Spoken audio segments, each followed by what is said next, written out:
बच्चों, आपके पेपर का नाम है इनकम टैक्स और चैप्टर का नाम है इनकम फ्रॉम सैलरी और टॉपिक का नाम है परक्विजिट्स।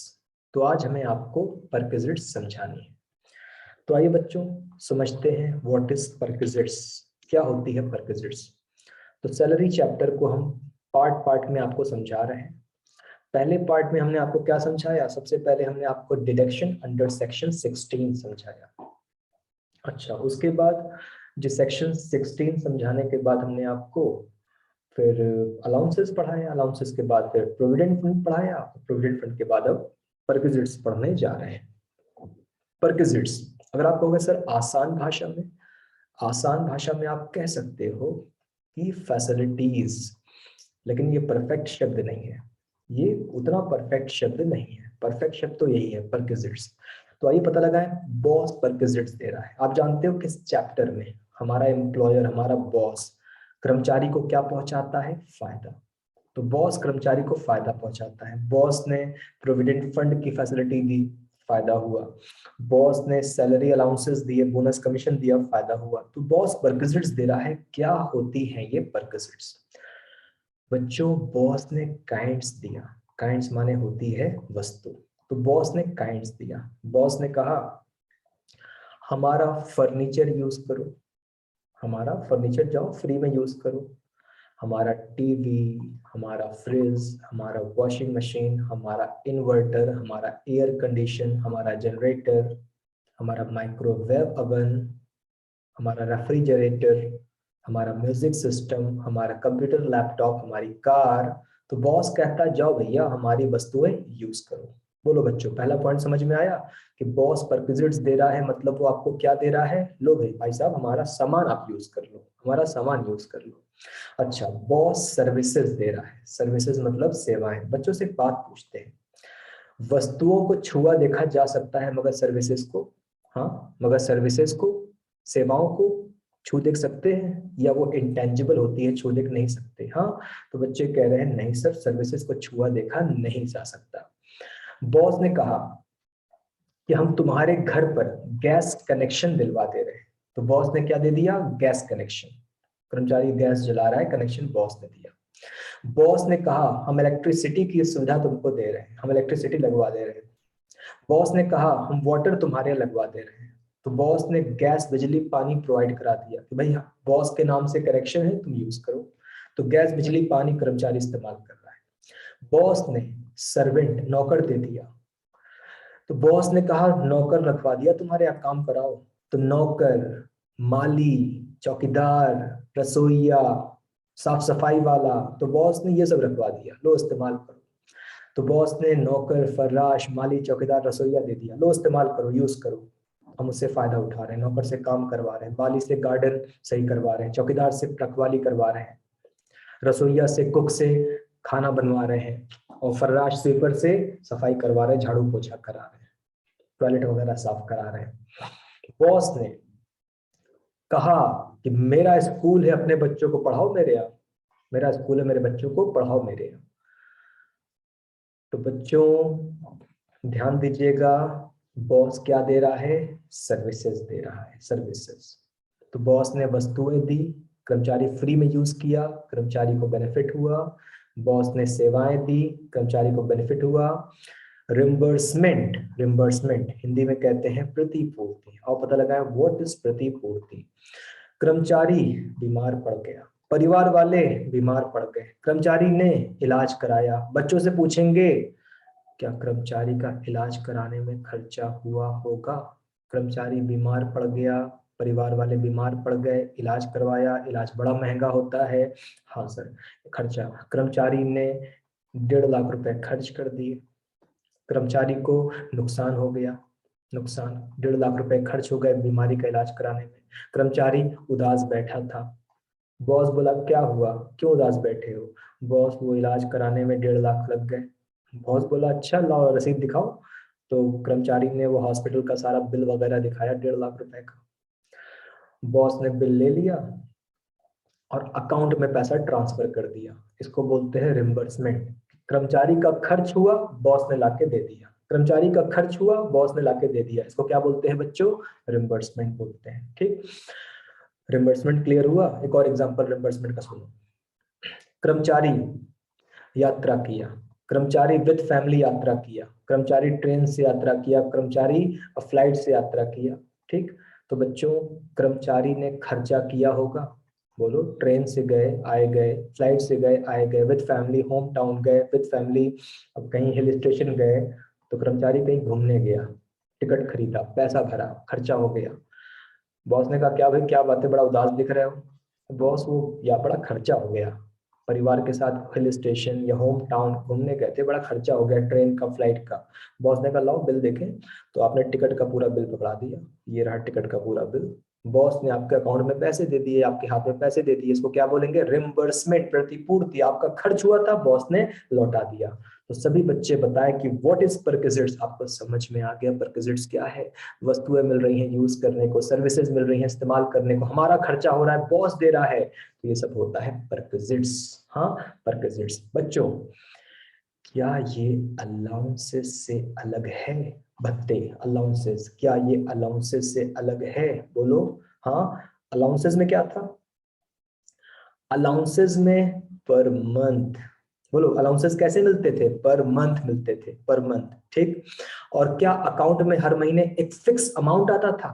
बोलो, आपके अकाउंट में हर महीने एक फिक्स अमाउंट आता था मनी के रूप में? हाँ, तो बच्चे कह रहे हैं जी सर सही बात है कि अलाउंसेस में पर मंथ एक मनी के रूप में फिक्स अमाउंट आता था। क्या यहाँ भी ऐसा है? नहीं नहीं सर, यहाँ ऐसा नहीं है, यहाँ कोई मनी मनी अकाउंट में पर मंथ नहीं आ रही है। तो बच्चों भत्ता अलग है, परक्विजिट्स अलग है। भत्तों में हर महीने एक फिक्स अमाउंट अकाउंट में आता था, मगर यहाँ वस्तुएं दी जा रही हैं, सेवाएं दी जा रही है, मेरा खर्चा हो गया, बॉस बॉस वापस कर रहा है, ये सब हो रहा है। देखो बच्चों, चौथी लाइन समझा रहे हैं, सुनना चौथी लाइन।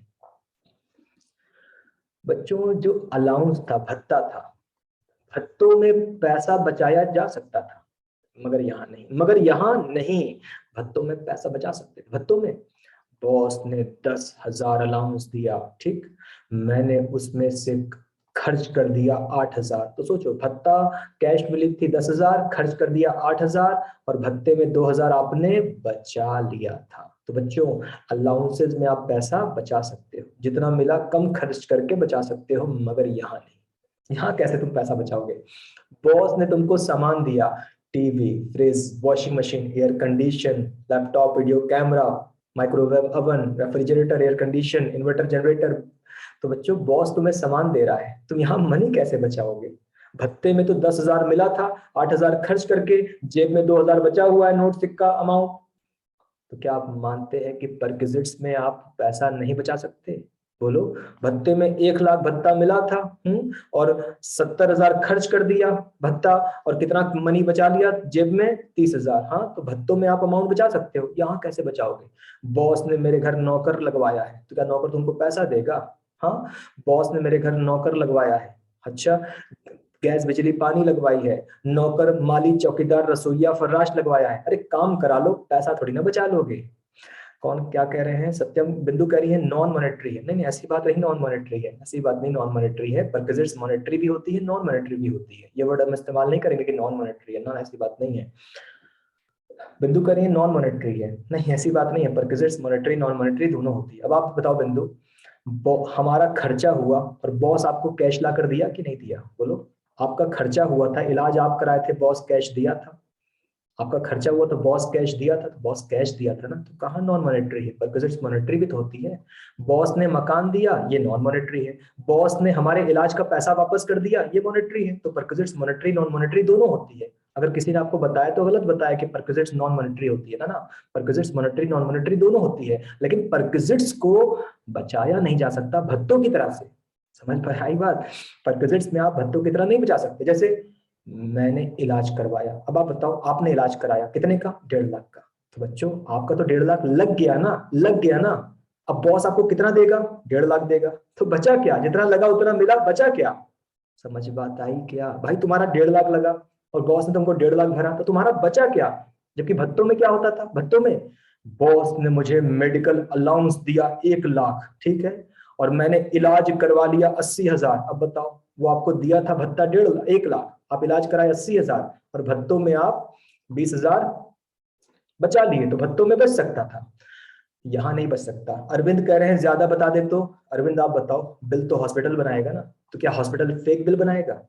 अरविंद कह रहे हैं कि हम इलाज करवाएं इतना और बिल बनवा ले और ज्यादा बॉस से ले ले। अरे भाई, बॉस उतना ही देगा जितना बिल बनाए हो, और बिल हॉस्पिटल वाले तो भाई सही से ही बनाएंगे ना।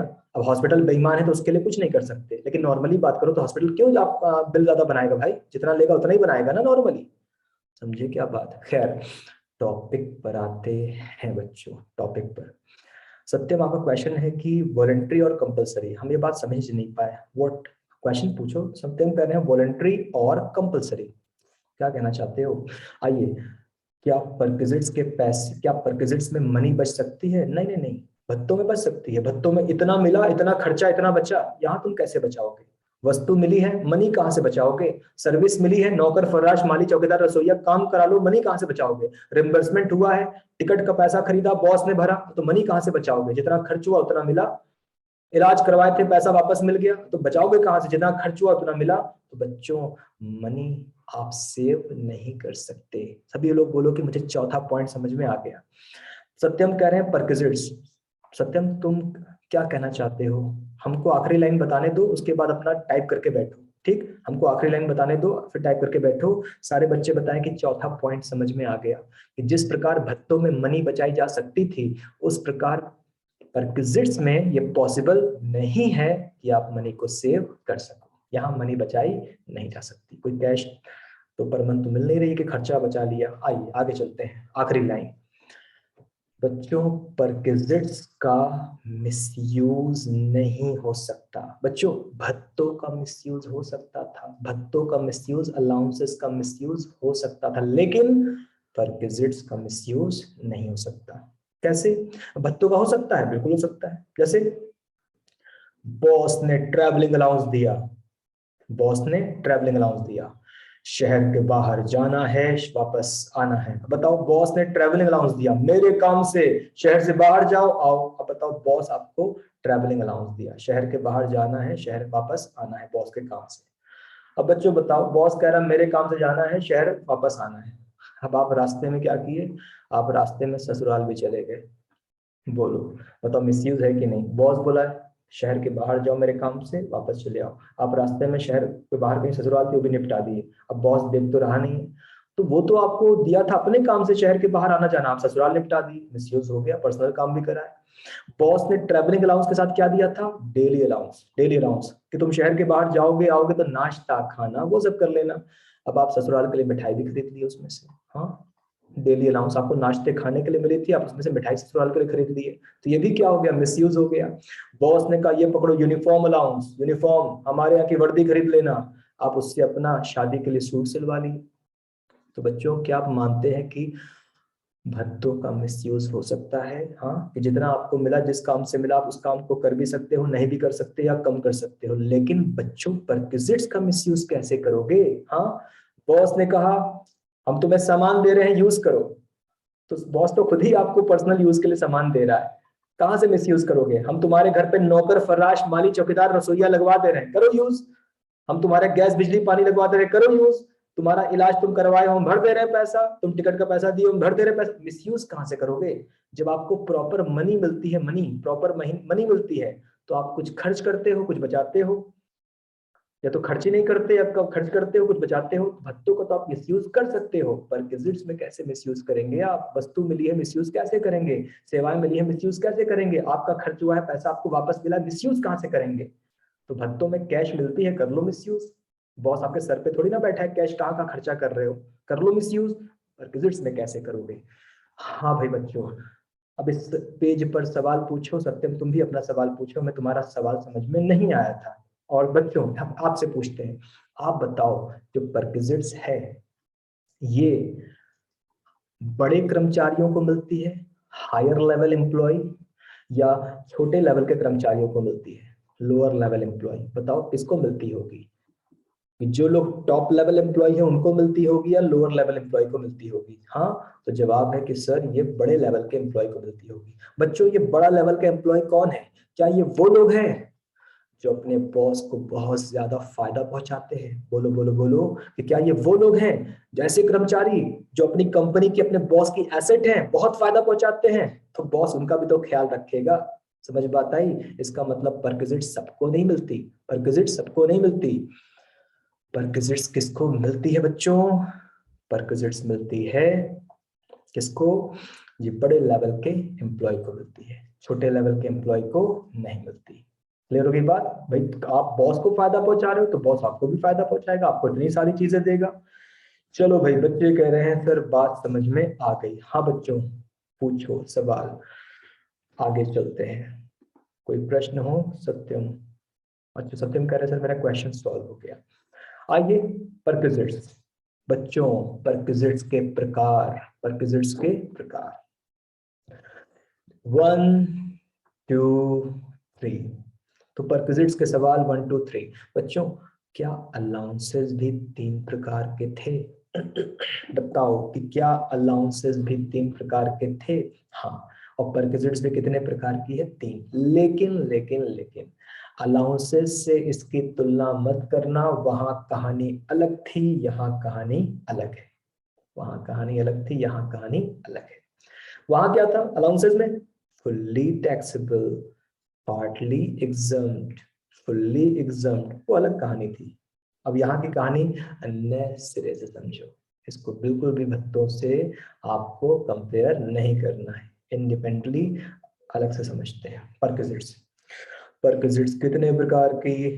3 प्रकार की। और पहली समझते हैं, टैक्सेबल फॉर ऑल एम्प्लॉय, कोई नहीं बचेगा, सबके लिए टैक्सेबल, कोई नहीं बचेगा, सबके लिए टैक्सेबल।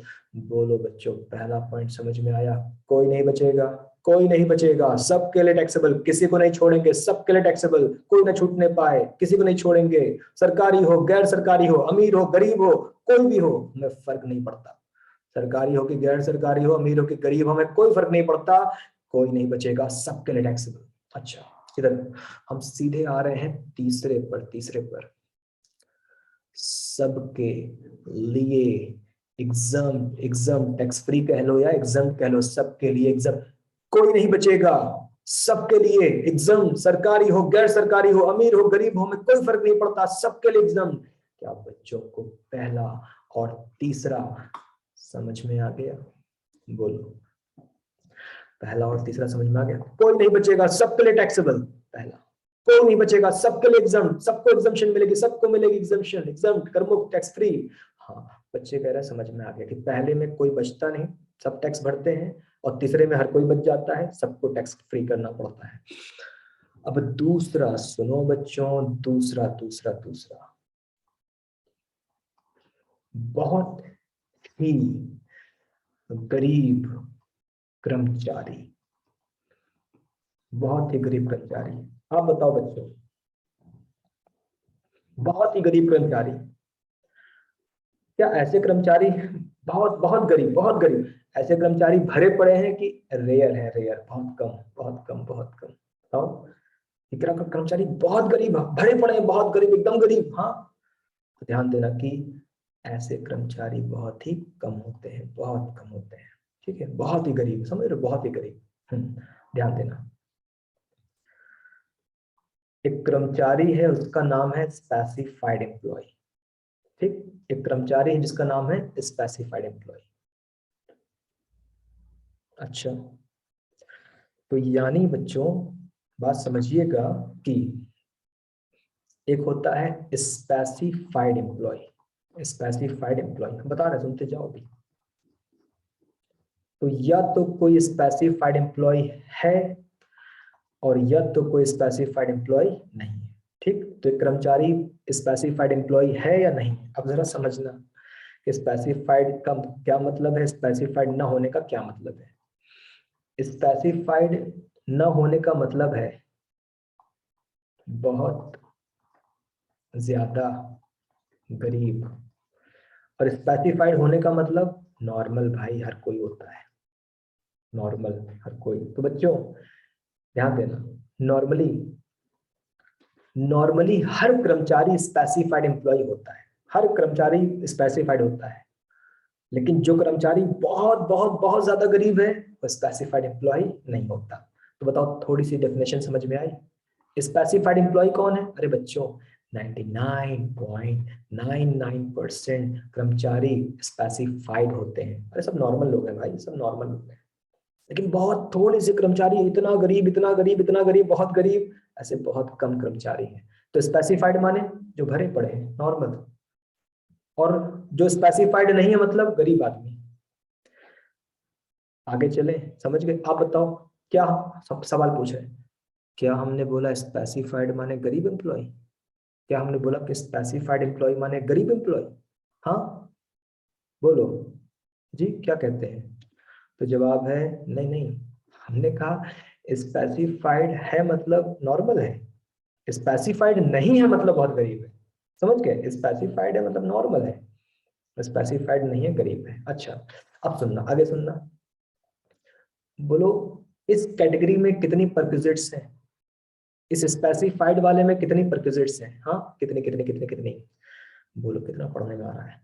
तो बच्चे कह रहे हैं सर 5। ठीक, अब सुनना, 5 है जी। हाँ, मैं स्पेसिफाइड एम्प्लॉय हूँ, ठीक, मैं स्पेसिफाइड एम्प्लॉय हूँ, और मैं स्पेसिफाइड एम्प्लॉय नहीं हूँ, ठीक। स्पेसिफाइड हूँ मतलब नॉर्मल, स्पेसिफाइड नहीं हूँ मतलब गरीब। 5 टैक्सेबल, 5 एग्जम्प्ट।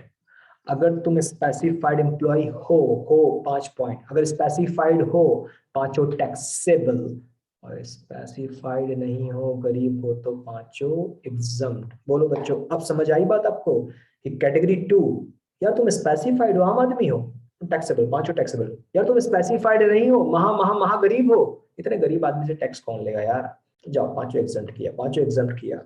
तो क्या बच्चों को अब बात समझ में आई? बोलो, अब बात समझ में आई कि तुम स्पेसिफाइड एम्प्लॉय हो, नॉर्मल नॉर्मल हो, टैक्स दो, टैक्स दो। तुम स्पेसिफाइड नहीं हो, महागरीब हो, बहुत गरीब, अरे यार तो तुमसे कौन टैक्स लेगा भाई? जाओ, पांचों एग्जम्प्ट किया। तो बच्चों क्लियर, ये पांचों टैक्सेबल भी हो सकते हैं, पांचों एग्जम्प्ट भी हो सकते हैं। आम आदमी हो तो, आम कर्मचारी हो तो टैक्सेबल होगा, महागरीब हो तो, स्पेसिफाइड नहीं हो तो पांचों एग्जम्प्ट होगा। तो बच्चों, क्या कैटेगरी 2 समझ में आ गई? बोलो बोलो, हाँ। कि आम कर्मचारी हो तो पांचों पे टैक्स भरो, और महागरीब हो, स्पेसिफाइड एम्प्लॉय नहीं हो तो पांचों एब्सेंट कर देंगे। ठीक, क्या अब हम पढ़ाना चालू करें? क्या बच्चों को यहाँ तक की चर्चा क्लियर है? बोलो भाई, टॉपिक आगे बढ़ाया जाए? हाँ, चलो भैया, कंफर्मेशन आनी चालू हो गई है, बच्चे कह रहे हैं पढ़ाइए। तो आइए नंबर 1 से पढ़ाते हैं।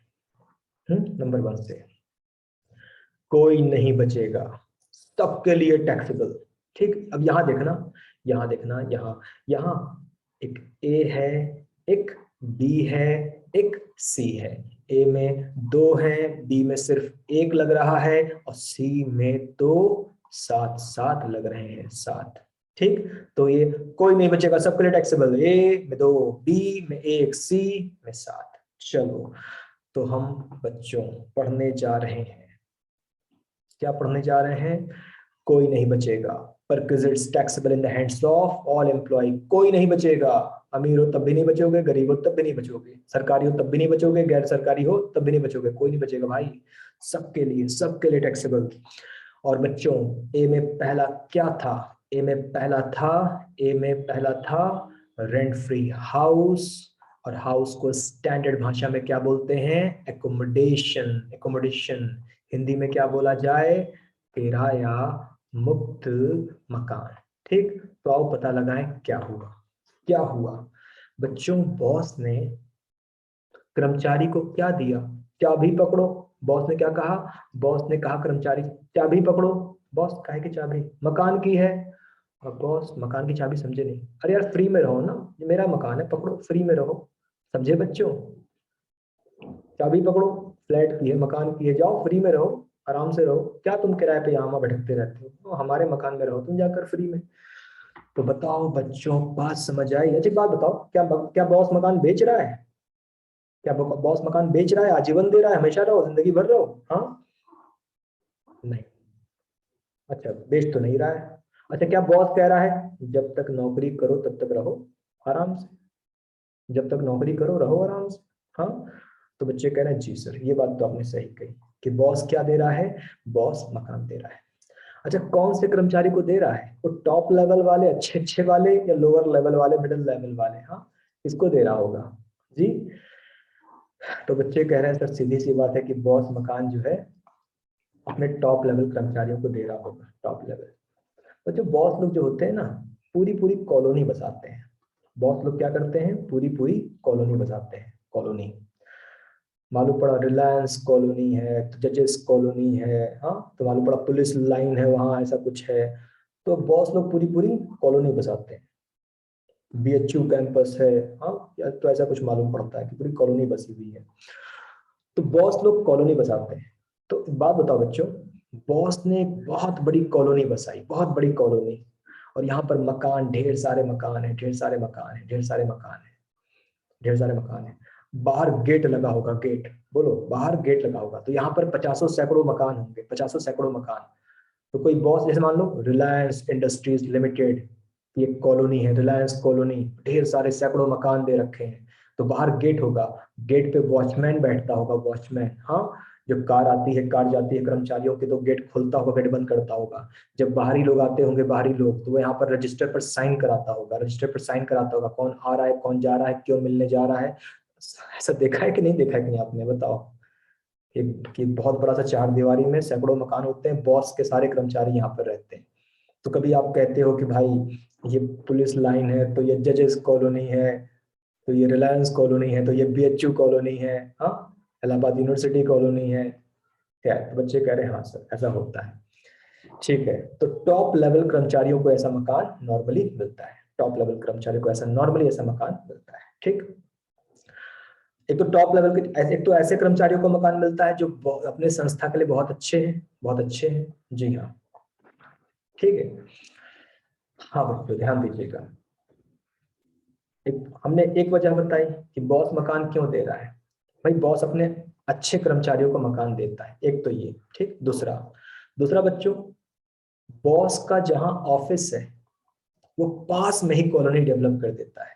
बॉस का जहां ऑफिस है वो पास में ही कॉलोनी डेवलप कर देता है। तो आप बताओ, अगर बॉस अगर बॉस का जो ऑफिस है, ऑफिस उसके एकदम पास में 5 मिनट का, 10 मिनट का वॉकिंग डिस्टेंस, पैदल चले आओ, ऑफिस है, आप बताओ बॉस और कर्मचारी दोनों को फायदा होगा कि नहीं? पास बगल में ऑफिस है, फटाफट फटाफट पहुंच जाओ, तो बॉस और कर्मचारी दोनों को फायदा होगा कि नहीं? हाँ। कि कर्मचारी नाटक नहीं करेगा, अरे बॉस बड़ा दूर जाना है, हम रुक नहीं सकते, या बॉस सुबह मुझे आने में लेट हो जाता है, हाँ, तो कोई नाटक नहीं कर पाएगा, टाइम से आएगा, टाइम से जाएगा, बॉस का मन करे जल्दी बुलाएगा, बॉस का मन करे देर में छोड़ेगा। और कर्मचारी को भी आसानी, बगल में फटाफट पहुंच गए। दूसरी वजह की, तो पहली वजह कि बॉस अपने अच्छे कर्मचारियों को ऐसा मकान देता है, दूसरा कि ऑफिस के पास मकान देता है कि कर्मचारियों को भी सहूलत रहे, हमें भी आराम रहे।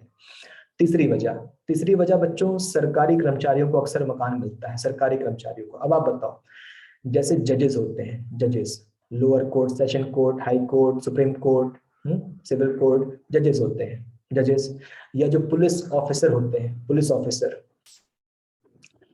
तो बच्चों, जजेस होते हैं, पुलिस ऑफिसर होते हैं, ये लोग, आप सुनते होंगे इनका अक्सर ट्रांसफर होता रहता है, ट्रांसफर ट्रांसफर ट्रांसफर, क्योंकि सरकार जानती है कि भाई इन लोग का ट्रांसफर नहीं करेंगे ना, तो आएंगे, लोगों से मेलजोल बढ़ाएंगे, और फिर करप्शन करना चालू कर देंगे, क्योंकि मेलजोल बढ़ाया फिर करप्शन चालू, तो टिकने ही मत दो। जब तक जान पहचान बनेगी भगा दो, फिर वहां जान पहचान बनाए वहां भगा दो, ट्रांसफर करते हैं। क्या सरकार चाहती है कि ये लोग आम लोगों से ज्यादा मिले जुले ना? बोलो, क्या सरकार चाहती है कि आम लोग से दूर रहे? हाँ। तो आप देखो, तो आप देखो, क्या जजेस कॉलोनी एकदम अलग बनती है? हाँ, जजेस कॉलोनी खाली जज लोग रहेंगे, आम आदमी नहीं घुसेगा। पुलिस लाइन अलग बनती है, खाली पुलिस वाले रहेंगे बस। देखते हो कि नहीं, कि खाली ऐसा, यहाँ पर केवल ये रहेगा, यहाँ पर केवल ये रहेगा, बाहर गार्ड बिठा दिया, गार्ड बिठा दिया बाहर। भाई कोई बाहर का आदमी आएगा ना, घुसने ना पाए, और घुस रहा है तो रजिस्टर पर साइन करे, क्यों आया है कारण बताए, और वहां फोन करो कि हाँ ये आदमी तुम्हारे जा रहा है, जाना चाहिए कि नहीं जाना चाहिए, आने का जाने का टाइम लिखो। तो, तो इस वजह से भी मकान दे दिया जाता है, भाई साइड में रहो, अलग रहो, ज्यादा पब्लिक के बीच में घुलो मिलो मत। अब मालूम पड़ा कि तुम जो हो अब कहीं पर बाहर किराए पे कमरा लिए हो, तो जज साहब किराए पे कमरा लिए, तो मकान मालिक उनसे डील कर रहा है कि जज साहब वो मुकदमा देख लो, ऐसा कुछ आपको मिसगाइड कर रहा है, मिसयूज कर रहा है और आप करप्शन कर रहे हो, ऐसा कुछ। खैर टॉपिक पर आते हैं बच्चों, ज्यादा बातें हो गई। बॉस ने क्या दिया? मकान दिया। लो भाई चाबी पकड़ो, रहो। कर्मचारी का क्या हुआ? फायदा हुआ। क्या लगना चाहिए? टैक्स लगना चाहिए। तो बॉस ने मकान दिया, बॉस ने मकान दिया। चाहे आप रेंट फ्री हाउस बुला लो, चाहे आप रेंट फ्री एकोमोडेशन बुला लो। ठीक, अब हम समझा रहे जा रहे हैं रूल्स कि बॉस ने आपको मकान दिया। रूल सुनिएगा, रूल ध्यान दीजिएगा। बॉस ने मकान दिया, बच्चों कर्मचारी को फायदा हुआ? बोलो, बॉस ने मकान दिया, कर्मचारी को फायदा हुआ क्या? तो बच्चे कह रहे हैं जी सर, बॉस ने मकान दिया, कर्मचारी को फायदा हुआ। ठीक, तो टैक्स लगा दो, टैक्स लगा दो, टैक्सेबल कर दो। ठीक, दूसरी बात सुनना, बॉस ने मकान दिया, दूसरी बात सुनना बच्चों। जो बॉस है, बॉस, कुछ बॉस तो मकान देते हैं, मगर कुछ बॉस, चाबी पकड़ो, हाँ साहब मकान की है, फ्री में रहो। अब आप गए ताला खोले, ताला खोले अंदर आए, अंदर आपको टेबल रखा है, सोफा रखा है, कहीं पर एयर कंडीशन लगा है।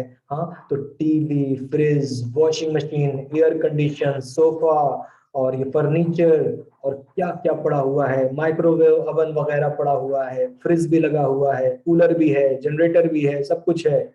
तो बच्चों कुछ बॉस ऐसे होते हैं जो आपको साथ में क्या देते हैं? फर्नीचर, फर्नीचर देते हैं। समझ बात आई आपको? कि कुछ बॉस तो केवल आपको उठा के मकान दे देंगे, कुछ बॉस तो केवल आपको मकान दे देंगे, खाली मकान। भैया मकान दे रहे हैं, सामान तुम ले आओ, मकान दे रहे हैं, सामान तुम ले आओ। मगर कुछ बॉस, भाई साहब सामान मान मतलब सब दे रहे हैं, सब दे रहे हैं, फर्नीचर भी दे रहे हैं। तो बच्चों ये भी तो फायदा हुआ, ये भी तो फायदा हुआ। मगर यहाँ पर हम एक बात लिख रहे हैं इफ, एक बात लिख रहे हैं इफ। इफ माने फर्नीचर दे भी सकते हैं, फर्नीचर नहीं भी दे सकते। अगर फर्नीचर दिया तो टैक्स लगेगा, अगर नहीं दिया तो टैक्स नहीं लगेगा। क्लियर? तो कुछ बॉस केवल मकान देते हैं और कुछ बॉस फर्नीचर भी देते हैं। मकान दिया तो टैक्स लगाओ और फर्नीचर भी दिया तो टैक्स लगाओ। लेकिन जरूरी नहीं कि फर्नीचर मिले, मिल भी सकता है, नहीं भी मिल सकता। बॉस अपने बहुत ही खास, बहुत ही स्पेशल कर्मचारियों को फर्नीचर देते हैं। जैसे अब हाई कोर्ट, सुप्रीम कोर्ट के जजेस हैं, तो बच्चों उनको क्या फर्नीचर नहीं मिलेगा? उनको बंगला भी मिलेगा, साथ में फर्निश्ड, सुसज्जित फर्नीचर के साथ मिलेगा। और एक बात और बता दें, एक बात और बता दें, ठीक, एक बात, यहाँ लिखा है फर्नीचर, लेकिन बच्चों इसका मतलब होता है मूवेबल एसेट। समझ बात आई बच्चों? कि यहाँ लिखा है फर्नीचर, मगर ये लॉ मेकर की मिस्टेक है बच्चों, ये लॉ मेकर की मिस्टेक है। लिखा है फर्नीचर, लेकिन इसका सेंस क्या होता है? Movable asset. यहाँ टीवी भी आएगा, फ्रिज भी आएगा, वॉशिंग मशीन भी आएगा, ओलेड टीवी भी आ जाएगा, एयर कंडीशन भी आ जाएगा। हर वो सामान जो यहाँ वहां जा सकता है, यहाँ वहां जा सकता है, मकान के साथ मिला है। समझ रहे हैं बात? कि मकान के साथ जो कुछ भी मिला है, ऑल मूवेबल एसेट, सब फर्नीचर है। क्लियर? तो ये लॉ मेकर की मिस्टेक है बच्चों। लिखा है फर्नीचर, मगर आपके दिमाग में क्या चले? मूवेबल एसेट, कि मकान के साथ जो कुछ भी दिया है वो मूवेबल एसेट है। ठीक है, तो बच्चों बॉस ने मकान दिया, टैक्स लगाओ। अगर अगर बॉस ने फर्नीचर दिया, टैक्स लगाओ। तो क्या हम मान लें कि आपको ए और बी समझ में आ गया? कि बॉस ने मकान दिया, टैक्स लगाओ, और बॉस ने फर्नीचर दिया, टैक्स लगाओ। लिखा फर्नीचर है मगर मतलब है मूवेबल एसेट दिया, टैक्स लगाओ। ठीक, अच्छा अगली बात सुनो, अगली बात, और दोनों को जोड़ लो तो नाम क्या आएगा? मकान मिला, टैक्स लगाया। अगर अगर फर्नीचर मिला, टैक्स लगाया, और दोनों को जोड़ने पर नाम बन गया रेंट फ्री हाउस। और हाउस को स्टैंडर्ड भाषा में क्या बोलते हैं? एकोमोडेशन। तो चाहे रेंट फ्री हाउस बुला लो, चाहे रेंट फ्री एकोमोडेशन बुला लो, किराया मुक्त मकान। अच्छा अगली बात सुनना, तीसरी वाली बात जरा समझना, तीसरी वाली बात जरा समझना, सुनना कहानी। बॉस और कर्मचारी बात कर रहे हैं, बात, बॉस और कर्मचारी बात कर रहे हैं। बॉस ने मकान दिया, कर्मचारी को 1 लाख का फायदा हुआ। बॉस ने फर्नीचर दिया, कर्मचारी को 50,000 का फायदा हुआ। तो बॉस ने मकान दिया, कर्मचारी को 1 लाख का फायदा। बॉस ने फर्नीचर दिया, कर्मचारी को 50,000 का फायदा हुआ।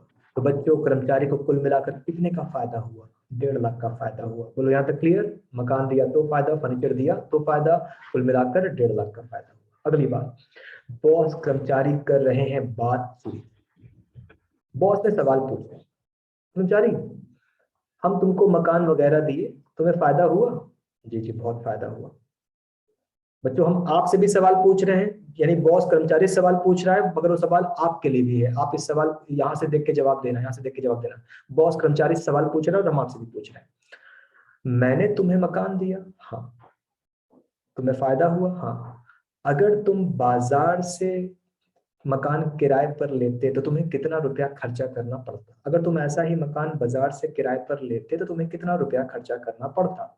हाँ, सब मिलाकर बताओ भाई, सब मिलाकर, सारे फायदा मिलाकर बताओ। अगर मैंने तुमको मकान दिया, मैंने तुमको फर्नीचर दिया, अगर तुम बाजार से किराए पर ये मकान और फर्नीचर किराए पर लेते तो कितना का तुम्हें, कितना रुपया तुम्हारा लग जाता? तो कर्मचारी बोला, सर अगर मैं बाजार में जाता और ये मकान या फर्नीचर किराए पर लेता तो मेरा 1.5 लाख रुपया लग जाता। क्लियर बच्चों? तो कर्मचारी बोला कि साहब अगर आपने हमको फ्री दे दिया, लेकिन अगर मैं बाजार से लेने जाता तो मेरा 1.5 लाख रुपया लग जाता। अच्छा, बॉस कह रहा है, 1.5 लाख लगता ना? हाँ। आ, तुम तुम मुझे जो है 20,000 दे दो। बुरा तो नहीं मानोगे? मुझे तुम 20,000 दे दो। तो बॉस कर्मचारी से क्या कह रहा है? मैंने तुम्हें 1.5 लाख का फायदा पहुंचाया, लो 20,000 दे दो। बच्चों आप बताओ कर्मचारी बुरा मानेगा? बुरा मानेगा कि यार 1.5 लाख का फायदा हो रहा है और बॉस कह रहा है 20,000 दे दो? वो बुरा मानेगा? बिल्कुल नहीं मानेगा। कहेगा बॉस कोई दिक्कत नहीं, एकदम दिक्कत नहीं। कहाँ बाजार में ऐसी चीजें 1.5 लाख की मिलती हैं और कहाँ आप हमसे मात्र 20,000 मांग रहे हो? आप ले भी लो 20,000 तो भी तो मेरा फायदा 1,30,000 का होगा। बोलो बच्चों समझ आई? तो ये 20,000 ये है। बॉस ने कर्मचारी से कहा भाई साहब लो 20,000 दे दो, 20,000 दे दो। तो कर्मचारी से कितना वसूल लिया? 20,000 वसूल लिया, 20,000 वसूल लिया। तो कर्मचारी का फायदा था कितना? 1.5 लाख। मगर बॉस ने कितना वसूल लिया? 20,000। तो अब कर्मचारी का फायदा बचा कितना? अब कर्मचारी का फायदा बचा 1,30,000। तो बच्चों ध्यान देना, ये अगर बॉस कर्मचारी से कुछ पैसा वसूल ले तो उसको टैक्सेबल वैल्यू में लेस कर दो, लेस कर दो, लेस कर दो। सुना आपने? अगर बॉस कर्मचारी से कुछ पैसा वसूल ले तो उसे टैक्सेबल वैल्यू में लेस कर दो, क्योंकि अब मेरा फायदा क्या हो गया? कम हो गया। अब मेरा फायदा क्या हो गया? कम हो गया। पहले मेरा फायदा ज्यादा था मगर अब मेरा फायदा कम हो गया, अब मेरा फायदा ये बचा। तो अगर बॉस कर्मचारी से पैसा वसूल ले तो उसे टैक्सेबल वैल्यू में लेस कर दो। तो बच्चों क्या आपको ये सी पॉइंट समझ में आया? सी पॉइंट, बॉस कर्मचारी से पैसा मांग रहा है। हाँ अच्छा, इसका दूसरा नाम सुनना, दूसरा नाम, कर्मचारी अपने बॉस को किराया चुका रहा है। बताओ बच्चों हम ये वर्ड भी सही इस्तेमाल कर रहे हैं कि नहीं? कर्मचारी अपने बॉस को किराया चुका रहा है। चाहे आप कह लो बॉस अपने कर्मचारी से किराया वसूल रहा है, या कर्मचारी अपने बॉस को किराया भर रहा है। ये सी है, सी। बॉस पैसा वसूल रहा है, बॉस किराया वसूल रहा है, कर्मचारी किराया दे रहा है। हाँ सी, ठीक। अच्छा, मगर बच्चों ये इफ है, इफ कि ऐसा हो भी सकता है और ऐसा नहीं भी हो सकता। समझे बच्चे कि ये इफ है, इफ ऐसा हो भी सकता है और ऐसा नहीं भी हो सकता। अच्छा आपने एक चीज गौर की, एक चीज गौर की, जब देखो यहां नाम क्या था? Free, free. अगर बॉस 1 रुपया भी ना ले तो नाम क्या है? Rent free house, free. अगर बॉस 1 रुपया भी ना ले, अगर कर्मचारी किराया न चुकाए, अगर बॉस किराया न वसूले तो रेंट फ्री हाउस, मुफ्त, मुफ्त है भाई, मुफ्त। अगर बॉस किराया ले ले, अब नाम देखो, नाम देखो। अब नाम है कंसेशन। कंसेशन माने होता है सस्ता मिला। तो फ्री मिलना और सस्ता मिलना, फ्री मतलब कुछ नहीं दिया और सस्ता माने कुछ दिया, कम दिया मगर कुछ दिया। तो बच्चों कब रेंट फ्री हाउस नाम रखोगे? जब फ्री में मिला। कब कंसेशन इन रेंट नाम रखोगे? जब फ्री में नहीं मिला, कर्मचारी थोड़ा बहुत भर दिया। बोलो नाम का डिफरेंस समझ में आया? कब रेंट फ्री हाउस नाम रखोगे? जब फ्री मिला, 1 रुपया नहीं लगा। कब कंसेशन इन रेंट नाम रखोगे? कंसेशन सस्ता, जब कर्मचारी ने कुछ पैसा भरा तो नाम रखेंगे कंसेशन इन रेंट। बच्चों क्या आपको ये टेबल समझ में आ गया? बताओ बताओ बताओ कि टेबल समझ में आ गया? बोलो हाँ। हाँ भाई, बच्चे कह रहे हैं समझ में टेबल आ गया। आइए फिर से रिवाइज करते हैं। पढ़ा क्या रहे हैं? रेंट फ्री हाउस पढ़ा रहे हैं। बॉस ने मकान दिया, ठीक है। बॉस ने फर्नीचर दिया। बच्चों क्या फर्नीचर मिलेगा ही मिलेगा मकान के साथ? जरूरी है क्या मकान मिला तो फर्नीचर भी मिलेगा? हाँ। तो बच्चे कह रहे हैं सर फर्नीचर मिलेगा ऐसा जरूरी नहीं है। मतलब मिलेगा तो टैक्स लगा देंगे, नहीं मिला तो कोई बात ही नहीं। तो मकान मिला लगाओ टैक्स, फर्नीचर मिल भी सकता है नहीं भी मिल सकता, मिलेगा तो लगा दो टैक्स। और अगर अब तक और जोड़ क्या कहलाएगा? फ्री है फ्री, तो ये रेंट फ्री हाउस कहलाएगा। और अगर बॉस ने किराया वसूल लिया तो लेस कर लो कि कर्मचारी ने किराया चुकाया, बॉस ने किराया लिया। बच्चों क्या बॉस किराया लेगा ही लेगा? जरूरी है कि बॉस किराया लेगा ही लेगा? तो जवाब है हाँ। जवाब है नहीं सर, ले भी सकता है नहीं भी ले सकता। तो कर्मचारी किराया दे भी सकता है नहीं भी दे सकता। कर्मचारी किराया देगा तो उसका फायदा कम हो जाएगा, तो लेस कर लो, टैक्स में छूट दे दो। और अगर किराया लग गया भाई, अब ये फ्री कहाँ रह गया? अब तो ये कंसेशन हो गया रेंट में। तो फ्री मिले तो रेंट फ्री हाउस, पैसा लग जाए कर्मचारी का तो कंसेशन इन रेंट। ठीक, चलिए चलिए चलिए बच्चों, अब आगे चलते हैं। तो आप समझ गए कि स्टेप्स क्या होंगे। पहले मकान पे टैक्स, फिर फर्नीचर पर टैक्स, दोनों का जोड़, और बॉस पैसा ले ले तो लेस। अब हम आपको ए का और बी का और सी का रूल बताने जा रहे हैं। रूल बच्चों, इसका कोई रूल नहीं है, नो रूल। इसका कोई रूल नहीं है। किसका? बॉस ने किराया वसूला, कर्मचारी ने किराया दिया। अब बताओ कोई रूल है? सवाल पढ़ के समझ नहीं जाओगे? बॉस ने 1 लाख किराया वसूला, कर्मचारी ने 1 लाख किराया दिया, क्या दिक्कत है भाई? इसमें कौन सी रूल की बात है? बताओ क्लियर? भाई इसका कोई रूल नहीं है। मतलब ये बात तो पढ़ के समझ में आ जाएगी, ये तो तुरंत समझ में आ जाएगी। इसका कोई स्पेशल कैलकुलेशन नहीं है, नहीं है, नहीं है। बताओ क्लियर? कि सर सी में कोई दम थोड़ी ना है। सी कहता है, सी यही कहता है कि बॉस ने किराया वसूला, कर्मचारी ने किराया दिया, और सीधी सी बात, ये बात सवाल में लिखी होगी, 1 लाख 2 लाख 50,000 20,000, कर्मचारी कितना किराया भरा, बॉस कितना किराया लिया। तो बच्चों सी में कोई दम नहीं है। ठीक, सी में कोई दम नहीं है। कर्मचारी कितना दिया, बॉस कितना लिया, सवाल में लिखा होगा। दम तो यहाँ है। बॉस ने मकान दिया, नियम। बॉस ने फर्नीचर दिया, नियम। हम जा रहे हैं किसका नियम सिखाने? बॉस ने फर्नीचर दिया। ठीक, तो बॉस ने आपको क्या दिया? बॉस ने आपको फर्नीचर दिया। ये देखो बच्चों, क्या फर्नीचर माने फर्नीचर, या फर्नीचर माने लॉ मेकर उल्लू का पट्टा, movable asset, all movable asset? बोलो कि मकान के साथ जितनी भी मूवेबल एसेट मिलती है उसी को वो फर्नीचर बुला रहा है। हाँ हाँ, कि मकान के साथ जो भी मूवेबल एसेट दिया है, TV, fridge, washing machine, AC, laptop, computer, furniture, जो कुछ भी दिया है भाई, सब मकान के साथ जितना भी मूवेबल एसेट मिला है सब फर्नीचर है। सब नाम फर्नीचर लिख रहे हैं, मतलब है मूवेबल एसेट। बॉस ने फर्नीचर दिया, कर्मचारी को फायदा हुआ, कर्मचारी को खुद का फर्नीचर लाना नहीं पड़ा, सब मिल गया फर्नीचर। तो बॉस ने सब furniture, sofa, table, air condition, सब कुछ उठा के दे दिया। मैट वगैरह, दरी वगैरह सब उठा के दे दी। ठीक है भाई बॉस, आपने सब उठा के दे दिया। आइए टैक्स लगाया जाए। तो चलो बच्चों टैक्स लगाते हैं। ध्यान देना, बॉस ने फर्नीचर दिया, टैक्स लगाने जा रहे हैं, समझिएगा बच्चों। बॉस ने फर्नीचर दिया, बॉस से पूछने जा रहे हैं सवाल। बॉस से पूछने जा रहे हैं सवाल। बॉस, बॉस ये फर्नीचर किसका है? क्या ये आपका है, या ये आपका नहीं है? सुनो बच्चों, कर्मचारी बॉस से क्या पूछ रहा है? बॉस आपने मुझे दिया है फर्नीचर, आपने मुझे TV, fridge, washing machine, air conditioner, oven वगैरह दे रखा है। बॉस क्या ये आपका है, या ये आपका नहीं है? बॉस कहेगा क्या मतलब मेरा नहीं है? क्या मतलब मेरा नहीं है? अरे बॉस, वो ना मार्केट में कुछ टेंट हाउस होते हैं, मार्केट में कुछ शॉप होती हैं जो किराए पर फर्नीचर देती हैं, और क्या पता कि आपका ना हो और आप वहां से भाड़े पर किराए पर लाकर मुझे दिए हो। हाँ, तो क्या ये आपका है खुद का, आपके बाप का ऐसा कह लो, आपका है, या आप कहीं से किराए विराए पर लाकर दिए हो? बच्चों बोलो, कर्मचारी का सवाल समझ में आया क्या? वो बॉस से क्या पूछ रहा है? बॉस ये फर्नीचर आपका है, या आप कहीं से किराए पर लाकर मुझे दिए हो? हाँ बोलो बच्चों, क्लियर? अब बच्चे कह रहे हैं हाँ सर क्लियर, हम समझ गए कि हम बॉस से क्या पूछे। सर उससे कोई फर्क पड़ता है क्या? बिल्कुल फर्क पड़ता है। अगर फर्नीचर बॉस का है, अगर फर्नीचर बॉस का है तो रूल अलग है। अगर फर्नीचर बॉस किराए पर लाकर दिया है तो रूल अलग है। क्या सारे बच्चे सीखने को तैयार हैं? क्या हम इस चर्चा को और आगे बढ़ाएं? यहाँ तक का कंसेप्ट क्लियर है बच्चों आपका? हाँ बच्चे कह रहे हैं जी सर, यहाँ तक तो कोई चिंता की बात है ही नहीं, यहाँ तक बात समझ में आ रही है। चलो आगे।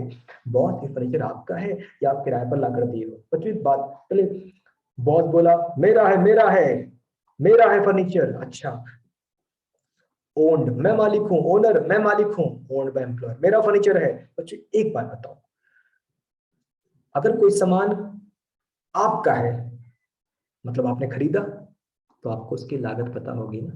बोलो, अगर आपने कोई सामान खरीदा है तो आपको तो उसकी लागत पता होना चाहिए ना? बच्चे कह रहे हैं हाँ तो सही बात है। तो अगर बॉस कहता है मेरा है, मेरा है, तो गारंटी ले लो, गारंटी। बॉस आपको क्या बताएगा? उस फर्नीचर की कॉस्ट, है कि नहीं? कि अगर बॉस का खुद का है मतलब उसने खरीदा, और खरीदा तो उसको वो जरूर बताएगा कि मैंने कितने में खरीदा, मेरी कॉस्ट क्या थी। ठीक, बॉस ने कहा, मान लो बॉस ने कहा मेरा है भाई, मेरा है, 80,000 कॉस्ट है इसकी। तो बच्चों 80,000 कॉस्ट है, 10% टैक्सेबल कर दो, 10% टैक्सेबल कर दो। सर 8,000, बस बस बस टैक्सेबल कर दो 8,000। बोलो रूल समझ आया? बॉस कहता तुमको जो फर्नीचर दिए है ना मेरा है, बॉस आपका है तो कॉस्ट बताओ 80,000, बॉस 10% टैक्सेबल। या बॉस आपका फर्नीचर है, हाँ कॉस्ट बताओ, बॉस बोला 30,000 कॉस्ट है। तो बच्चों बोलो, बॉस कह रहा है 30,000 कॉस्ट है, हम तुमको जो फर्नीचर दिए ना मेरा है, मेरा है, कॉस्ट 30,000 है, कितना टैक्सेबल? बोलो बोलो कितना टैक्सेबल? 30,000 है, कॉस्ट 30,000 है, कितना टैक्सेबल? चलो बच्चे कहते हैं हाँ, कहते हैं सर 30,000 कॉस्ट है तो 10%, 3,000 टैक्सेबल। क्या बच्चों को ये रूल समझ में आ गया कि अगर फर्नीचर बॉस का है तो बॉस आपको लागत बताएगा, कॉस्ट बताएगा, और कॉस्ट का 10% जाकर टैक्सेबल कर दो रेंट फ्री हाउस में जाकर।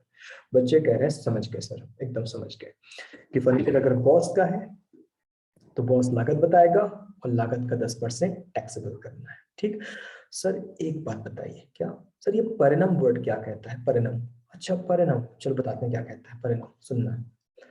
बॉस बॉस ये फर्नीचर किसका है? मेरा है। बॉस लागत बताओ, लागत 50,000 है। अच्छा, तो बच्चों कितना टैक्सेबल? Sir 5,000 taxable. सुनो सुनो, ये फर्नीचर मेरा है और मैं तुम्हें 8 माह के लिए दे रहा हूँ। अच्छा बॉस बस 8 माह के लिए? हाँ मैं तुम्हें गत वर्ष में प्रीवियस ईयर में 8 माह के लिए दे रहा हूँ। अच्छा बॉस आपका फर्नीचर है? हाँ। और लागत बताइए 50,000, 10% टैक्सेबल 5,000, मगर आप मुझे कितने माह के लिए दिए हो? 8 महीने का।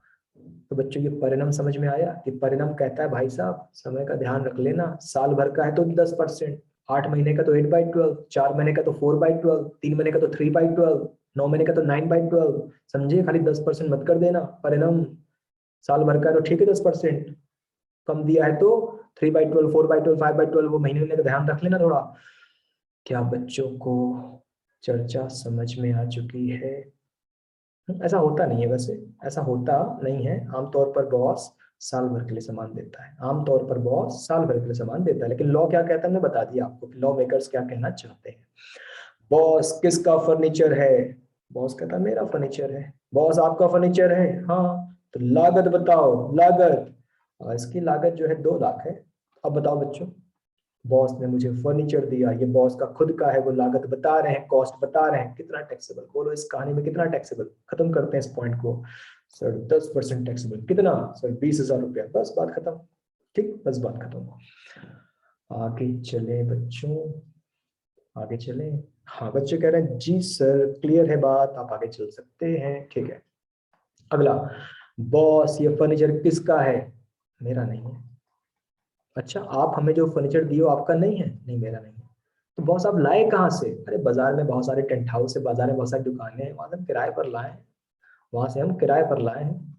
अच्छा बॉस, तो आप जो हमें फर्नीचर दिए हो आपका नहीं है? नहीं नहीं, किराए पर लाए हैं। तो बच्चों आप बताओ, अगर बॉस किराए पर लाया है तो बॉस किराया भरा होगा ना, पे किया होगा ना, रेंट पे किया होगा ना? बताओ कि अगर बॉस फर्नीचर किराए पर लाया है तो किराया भरा होगा ना। हाँ, बॉस ने 12,000 रुपया किराया भरा। 12,000। सर अब क्या करें, बॉस का फर्नीचर है नहीं, वो कह रहा है मैं किराए पर लाया हूँ, तो बॉस से किराया पूछ लो। बॉस कहता है कि मैंने किराया 12,000 भरा, सर क्या करें? कॉपी पेस्ट कर दो। नहीं समझे सर? बॉस कितना किराया भरा? सर 12,000, पूरा टैक्सेबल कर दो सीधे, तो और आसान है ना। बॉस जितना किराया भरे पूरा टैक्सेबल, पूरा टैक्सेबल, 100% टैक्सेबल। बोलो बच्चों, ये नियम समझ आया? बॉस अगर फर्नीचर किराए पर लाते हैं तो कितना टैक्सेबल, बॉस से पूछो कितना किराया भरे हो, इतना, तो जितना भरे पूरा टैक्सेबल है, तो और आसान है कि जितना किराया बॉस भरते हैं फुल्ली टैक्सेबल, पूरा टैक्सेबल, कॉपी पेस्ट। बच्चों बताओ कि आपको ये रूल समझ में आ गया कि बॉस अगर फर्नीचर खुद का देते हैं तो कॉस्ट पूछो, कॉस्ट का 10% टैक्सेबल कर दो। और बॉस अगर फर्नीचर किराए पर लाकर देते हैं, और आसान, बॉस से पूछो कितना किराया भरा आपने, बताइए कितना किराया भरा। क्या अरविंद नालायक, क्या तुम वीडियो ऑन कर रहे हो? ऑन मत करना। हाँ, तो बच्चों ध्यान दीजिएगा, हम कह रहे थे कि बॉस अगर खुद का फर्नीचर देते हैं तो कॉस्ट पूछो, कॉस्ट का 10% टैक्सेबल। और बॉस अगर फर्नीचर किराए पर लाकर देते हैं तो पूरा पूरा किराया टैक्सेबल। क्या हम मान लें कि बच्चों को दोनों बात समझ आ गई? बॉस का है तो कॉस्ट का 10% टैक्सेबल, और बॉस किराए पर लाकर दिए हैं तो सीधा उठा के किराया टैक्सेबल करना है। बच्चे कह रहे हैं क्लियर है, क्लियर है, क्लियर है।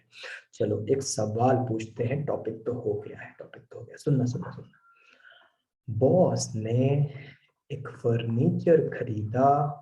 बॉस ने एक फर्नीचर खरीदा सन 2015-16 में, रुपीज 1 लाख। ठीक। ठीक है, आगे आगे आगे। और अब ये फर्नीचर, इसका रिटन डाउन वैल्यू बची है 2020-21, हमारा प्रीवियस ईयर है, और प्रीवियस ईयर में इसकी वैल्यू बची है 60,000। ठीक है, सुनना। बॉस एक किसका फर्नीचर है यार? हम 2015-16 में लाए थे 1 लाख का, 1 लाख का लाए थे हम, लेकिन डेप्रिसिएशन लग लग कर अब ये घिस घिस कर 60,000 का बचा है। तो बॉस जब लाए थे 1 लाख का था, और अब ये घिसने पिटने के बाद 60,000 का है, मगर है बॉस का। और बॉस का है तो कितना टैक्सेबल? 10%। तो बोलो 1 लाख का 10% टैक्सेबल कि 60,000 का 10% टैक्सेबल? सवाल समझ आया? बॉस का फर्नीचर है, लेकिन बॉस जब लिए थे 5-6 साल 7 साल पहले, तब 1 लाख का था, मगर अब घिसने घिस घिस के 60,000 का बचा। तो है तो बॉस का 10% टैक्सेबल, किसका? 1 लाख का कि 60,000 का? तो हाँ सुनिएगा, ठीक। सर ये जरा नाम बताइए, सर नाम बताइए, मतलब ये समझे नहीं बात। नाम बता रहे हैं, नाम रुको, कलर ले लें। हाँ बच्चों, जितने में खरीदते हैं उसको कॉस्ट बुलाते हैं, और घिसने पिटने के बाद WDV या बुक वैल्यू बुलाते हैं।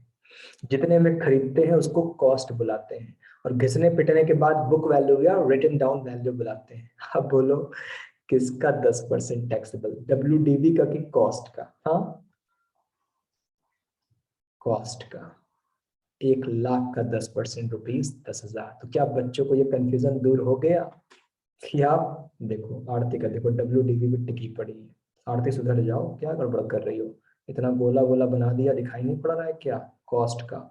तो कॉस्ट का 10% टैक्सेबल भाई, कॉस्ट का, भले वो कितना पुराना कॉस्ट हो, उससे क्या मतलब, लॉ मेकर जो कहते हैं वही तो मानोगे ना, कॉस्ट का 10% टैक्सेबल। तो बताओ बच्चों कि आपका कॉन्सेप्ट क्लियर हो चुका है, फर्नीचर क्लियर है, क्लियर है, क्लियर है, ठीक। हाँ, तो बच्चे कह रहे हैं सर फर्नीचर एकदम क्लियर है। तो बच्चों अब क्या करना है, फर्नीचर तो हो गया। अरे बच्चों अभी रेंट फ्री हाउस खत्म नहीं हुआ, अब बचा है मकान का रूल। कल की क्लास इसी में जाएगी, ठीक। कल तो हमने ये समझा दिया, मैंने बॉस को किराया भरा, बॉस ने मुझसे किराया लिया। हमने ये समझा दिया, बॉस ने मेरे को फर्नीचर दिया, अब बचा है बॉस ने मेरे को मकान दिया। तो कल किस पर चर्चा करेंगे? मकान पर चर्चा करेंगे। मेरे बॉस ने मुझे मकान दिया। इतना रिवीजन कर लीजिएगा बच्चों, बाकी चर्चाएं कल वाली क्लास में होंगी। आज की क्लास एंड करते हैं। चलो थैंक यू बच्चों, थैंक यू।